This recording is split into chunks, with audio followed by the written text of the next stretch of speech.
আসসালামু আলাইকুম, কি অবস্থা? সবাই কেমন আছেন? এখন স্নিকার খাচ্ছি আমি। কারণ হচ্ছে এটা কাইন্ড অফ আমার জন্য রিওয়ার্ড। আমি 1 মাসে কোনো সুগার ইনটেক করি নাই, কোনো জাঙ্ক ফুড খাই নাই, যার কারণে আমার রেজাল্ট অনেকটা 1 মাসে এরকম চেঞ্জ হয়েছে।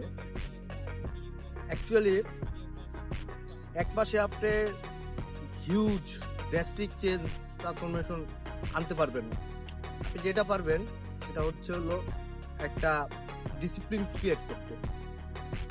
আর কনসিস্টেন্সি থাকাটা ইজি, ইনকনসিস্টেন্ট থাকাটা খুবই কষ্টকর।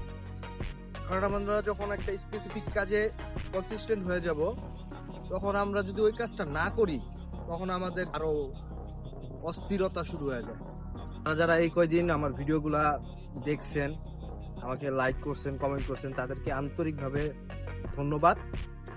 আর আমি আপাতত ফিটনেস নিয়ে এত কথা বলতেছি না, আর আমি যাচ্ছি আগে আমার ফিজিকের ভালো চেঞ্জ করার। যখন করব তখন আমি সাজেশন দিব।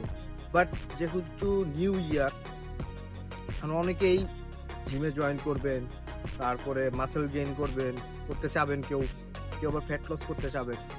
যেহেতু আমার একটা প্রিভিয়াস এক্সপিরিয়েন্স আছে, আপনাদের কারো যদি কোনো সাজেশন বা হেল্প লাগলে আমাকে অনায়াসে আপনারা নক দেন। ইনশাল্লাহ যতটুকু পারি আমাকে পাশে পাবেন ইনশাল্লাহ। ধন্যবাদ।